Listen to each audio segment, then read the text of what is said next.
भर में लोगों से कहना चाहता हूं, कम make in India.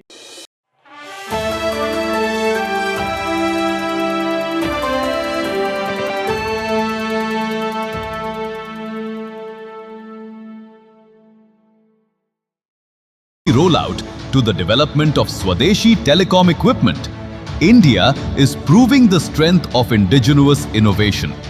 With WTSA 24, India established its leadership in shaping 6G standards and advancing research worldwide. In quantum, India is shaping the future of computing, sensing, and security. Semiconductors and manufacturing are powering a new wave, creating jobs, lifting exports, and making India central to global supply chains.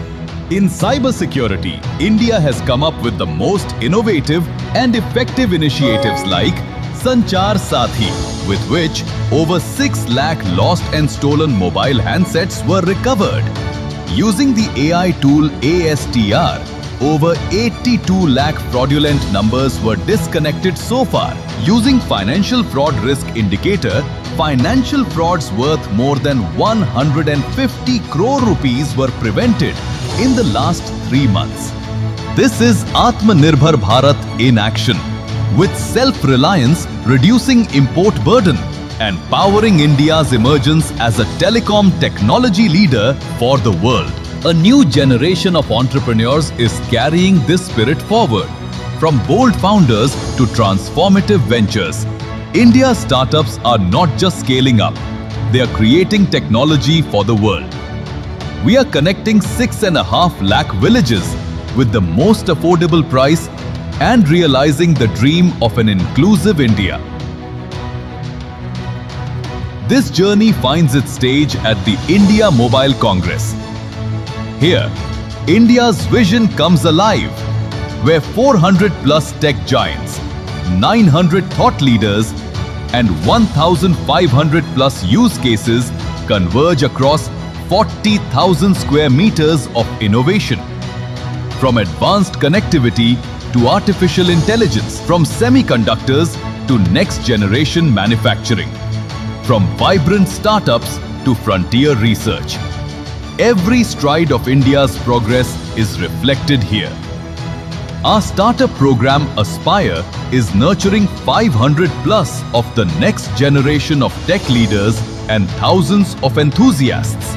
At IMC, India's spirit comes alive, dreaming bigger, pushing boundaries, shaping the future. This is India's moment. Let's innovate to transform.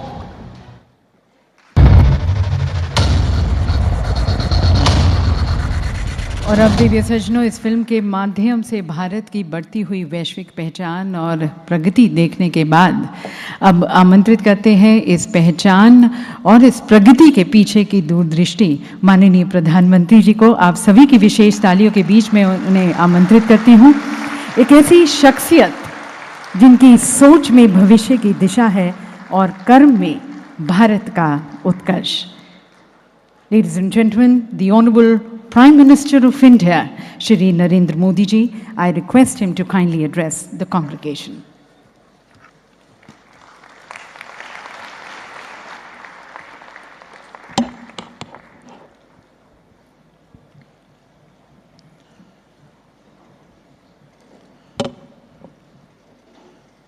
Cabinet में मेरे सहयोगी ज्योतिरादित्य सिंधिया जी, राज्य मंत्री चंद्रशेखर पेम्मासानी जी, विभिन्न राज्यों के प्रतिनिधि, विदेशों से आए हमारे अतिथि, टेलीकॉम सेक्टर से जुड़े सभी महानुभाव, यहाँ उपस्थित विभिन्न कॉलेजों से आए मेरे युवा साथी, देवी और सज्जनों, इंडिया मोबाइल कांग्रेस के इस खास एडिशन में मैं आप सभी अतिथियों का अभिनंदन करता हूं। अभी हमारे बहुत सारे स्टार्टअप्स ने कई महत्वपूर्ण विषयों पर अपने प्रेजेंटेशन दिए हैं। Financial fraud prevention, quantum communication, 6G,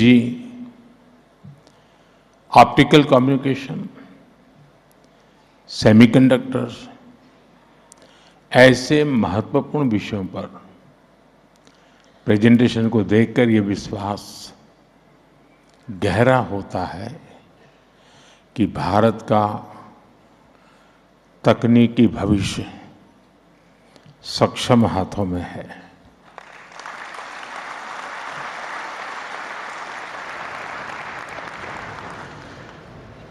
मैं इस कार्यक्रम के लिए और सभी नए इनिशिएटिव्स के लिए आप सभी को शुभकामनाएं देता हूं।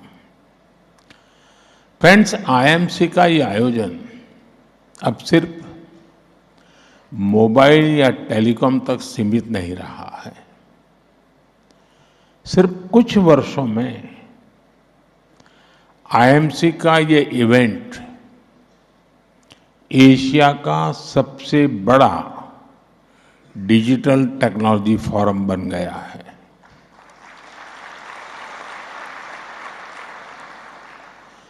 साथियों, आईएमसी की ये सक्सेस स्टोरी कैसे लिखी गई, इसे किसने ड्राइव किया है? साथियों, इस सक्सेस स्टोरी को लिखा है भारत के टेक सेवी माइंडसेट ने। इसे लीड किया है हमारे युवाओं ने, भारत के टैलेंट ने। इसे गति दी है हमारे इनोवेटर्स ने, हमारे स्टार्टअप्स ने। और इसलिए ये मुमकिन हो पाया है क्योंकि आज सरकार देश की प्रतिभा और क्षमता के साथ पूरी ताकत से खड़ी है। Telecom technology development fund, digital communications innovation square, इन स्कीम के जरिए हम हमारे स्टार्टअप्स को फंड्स उपलब्ध करवा रहे हैं।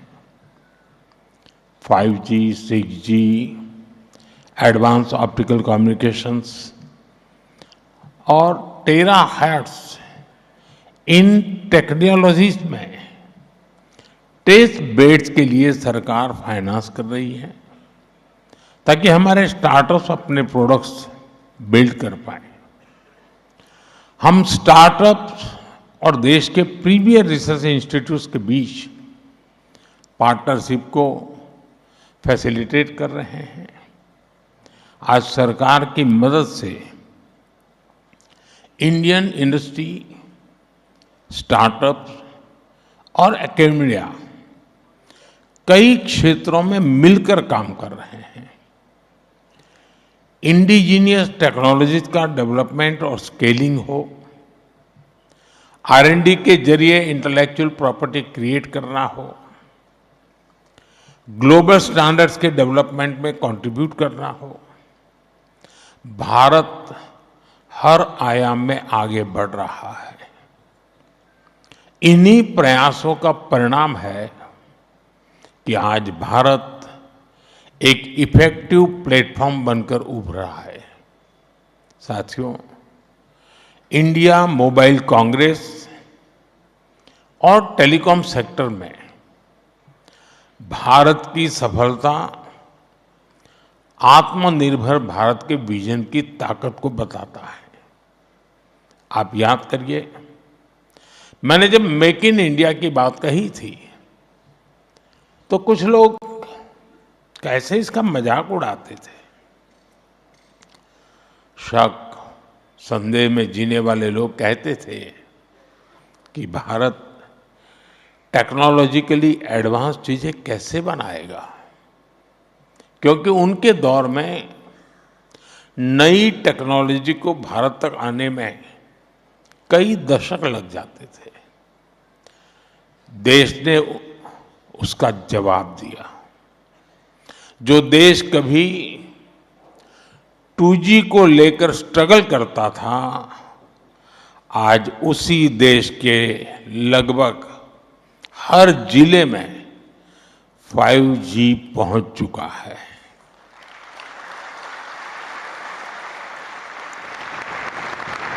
हमारा इलेक्ट्रॉनिक्स प्रोडक्शन 2040 की तुलना में 6 टाइम बढ़ चुका है। मोबाइल फोन मैन्युफैक्चरिंग में 28 टाइम्स और एक्सपोर्ट में 127 टाइम्स की वृद्धि हुई है। पिछले एक दशक में मोबाइल फोन मैन्युफैक्चरिंग सेक्टर ने लाखों डायरेक्ट जॉब्स क्रिएट की हैं। अभी हाल ही में एक बड़ी स्मार्टफोन कंपनी का डेटा सामने आया है। आज 45 भारतीय कंपनियां उस एक बड़ी कंपनी की सप्लाई चेन से जुड़ी हैं। इससे करीब 3.5 लाख रोजगार देश में पैदा हुए हैं। और ये केवल एक कंपनी का आंकड़ा नहीं है। आज देश में कितनी ही कंपनियां बड़े स्केल पर मैन्युफैक्चरिंग कर रही हैं। इसमें अगर इनडायरेक्ट अपॉर्चुनिटीज को जोड़ दें तो हम कल्पना कर सकते हैं कि रोजगार का ये नंबर कितना बड़ा बन जाता है। साथियों, कुछ दिन पहले ही भारत ने अपना made in India 4G stack launch किया है। ये देश की बड़ी स्वदेशी उपलब्धि है।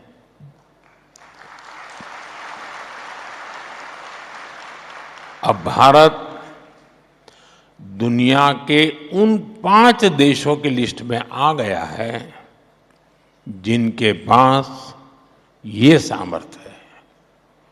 ये डिजिटल सेल्फ रिलायंस की दिशा में, टेक्नोलॉजिकल इंडिपेंडेंस की दिशा में देश का एक बड़ा कदम है।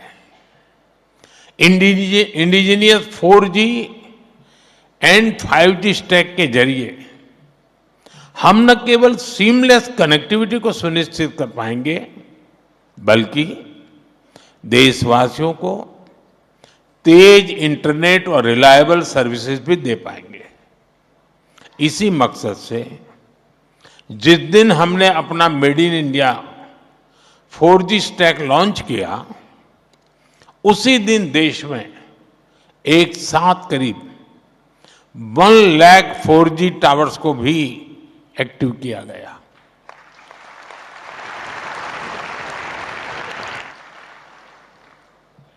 दुनिया के कुछ देशों को 1 लाख टावर की बात करते हैं तो भी उनको अजूबा लगता है।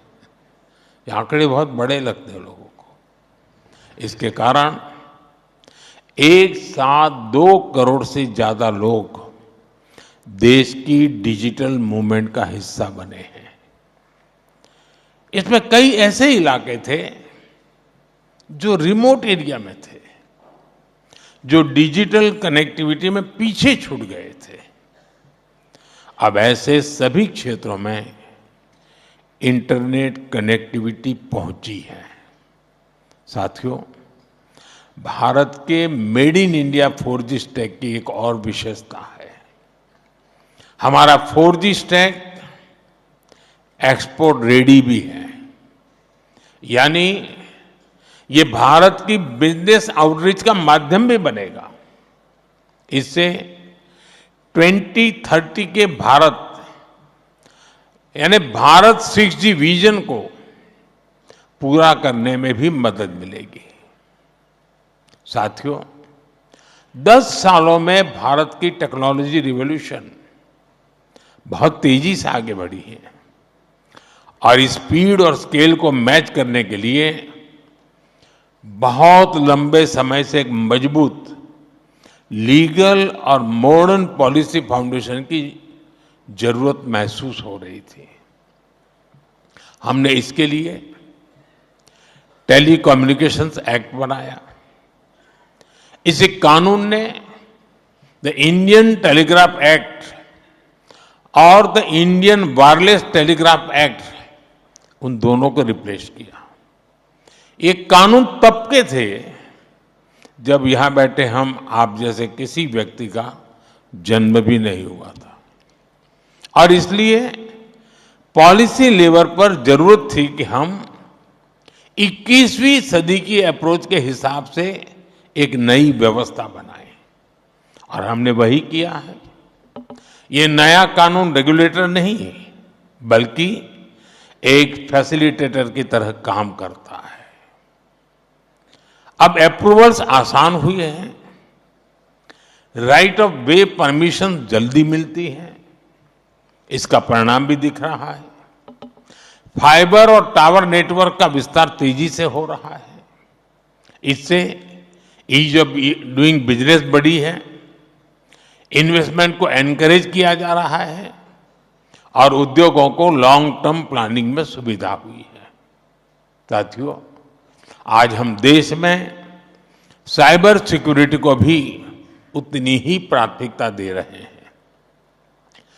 साइबर फ्रॉड्स के खिलाफ कानून सख्त किए गए हैं और अकाउंटेबिलिटी भी बढ़ाई है, और ग्रीवेंस रिड्रेसल के मैकेनिज्म को भी बेहतर किया गया है। इंडस्ट्री और कंज्यूमर्स दोनों को इसका बहुत बड़ा लाभ मिल रहा है। फ्रेंड्स, आज पूरा विश्व भारत के पोटेंशियल को रिकॉग्नाइज कर रहा है।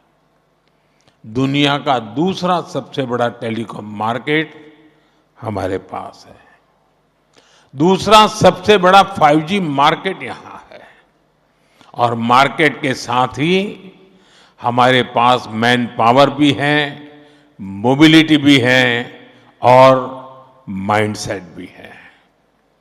और जब मैन पावर की बात आती है तो भारत में स्केल और स्किल दोनों एक साथ दिखाई देते हैं। आज भारत दुनिया की सबसे बड़ी युवा आबादी का देश है, और ये जनरेशन बहुत बड़े लेवल पर स्किल बनाई जा रही है।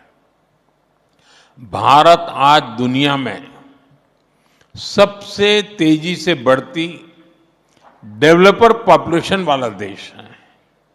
साथियों, आज भारत में 1 GB वायरलेस डेटा की कीमत 1 कप चाय के दाम से भी कम है।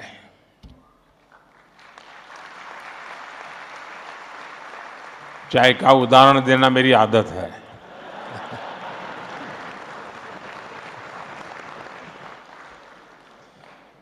पर यूजर डेटा कंजम्पशन में हम दुनिया के अग्रिम देशों में आते हैं।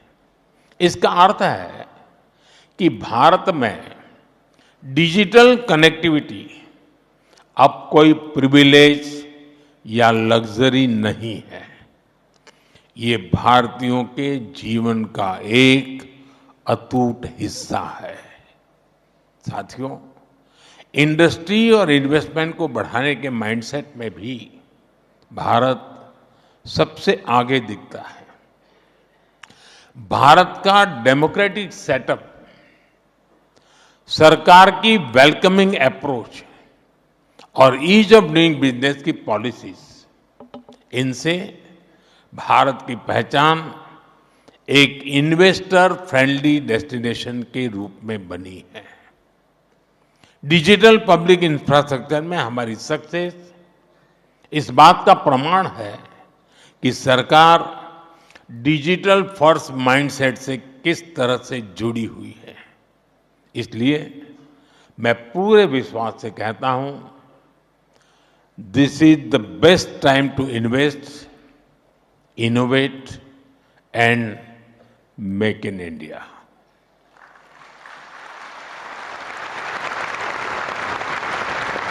मैन्युफैक्चरिंग से सेमीकंडक्टर्स तक, मोबाइल से इलेक्ट्रॉनिक्स और स्टार्टअप तक, हर एक फील्ड में भारत में ढेर सारी संभावनाएं हैं, ढेर सारी एनर्जी है। साथियों, कुछ सप्ताह पहले ही 15 अगस्त को मैंने लाल किले से घोषणा की है कि ये साल बड़े बदलावों का, बड़े रिफॉर्म्स का साल है। हम रिफॉर्म्स की गति बढ़ा रहे हैं और इसलिए हमारी इंडस्ट्री का, हमारे इनोवेटर्स का दायित्व भी बढ़ रहा है और इसमें बहुत बड़ी भूमिका हमारे स्टार्टअप्स की है। हमारे यंग इनोवेटर्स भी हैं।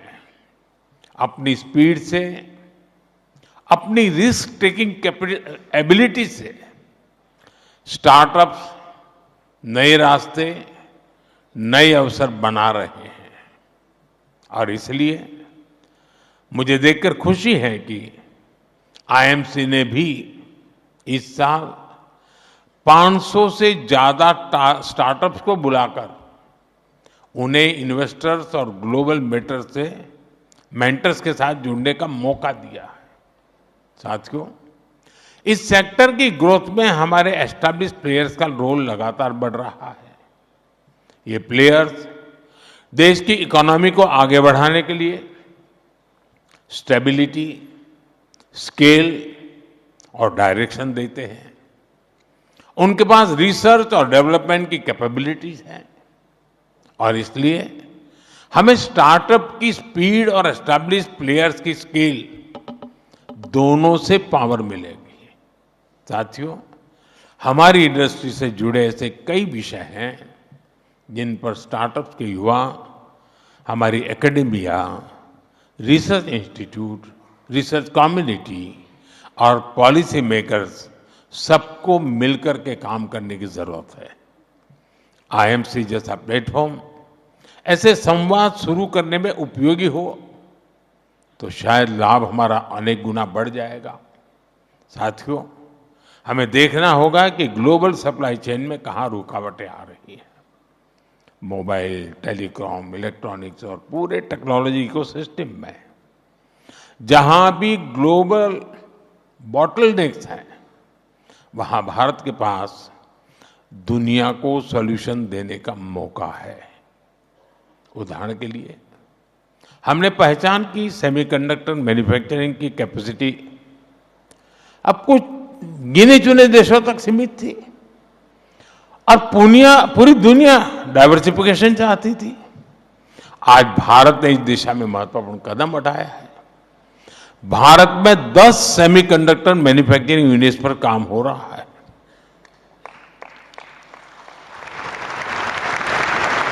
साथियों, इलेक्ट्रॉनिक्स मैन्युफैक्चरिंग में ग्लोबल कंपनियां ट्रस्टेड पार्टनर्स की तलाश कर रही हैं जो स्केल और रिलायबिलिटी दोनों में सही उतरे। दुनिया टेलीकॉम नेटवर्क इक्विपमेंट में डिजाइन और मैन्युफैक्चरिंग के लिए भी भरोसेमंद पार्टनर चाहती है। क्या भारतीय कंपनियां रिलायबल ग्लोबल सप्लायर्स और डिजाइन पार्टनर्स नहीं बन सकती?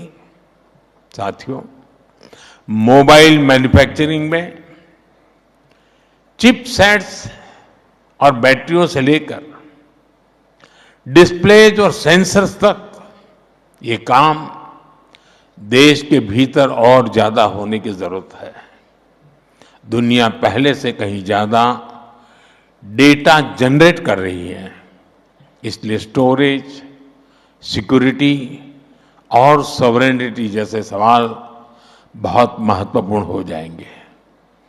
डेटा सेंटर्स और क्लाउड इंफ्रास्ट्रक्चर पर काम करके भारत एक ग्लोबल डेटा हब बन सकता है।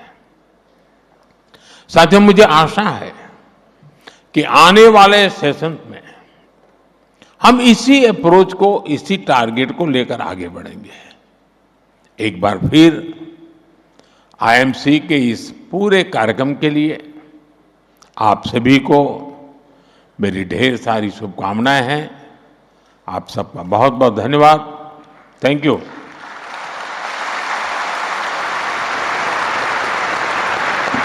बहुत बहुत धन्यवाद माननीय प्रधानमंत्री जी। भारत के डिजिटल भविष्य के लिए आपका स्पष्ट दृष्टिकोण, आपका मार्गदर्शन के लिए बहुत बहुत धन्यवाद। बड़े रिफॉर्म्स, बड़े बदलाव, इसकी शक्ति, इसकी ताकत हम सभी भारतवासियों को देने के लिए धन्यवाद। और आपका संदेश न केवल उद्योगों में बल्कि राष्ट्रों में और आने वाली पीढ़ियों को भी प्रेरित करेगा।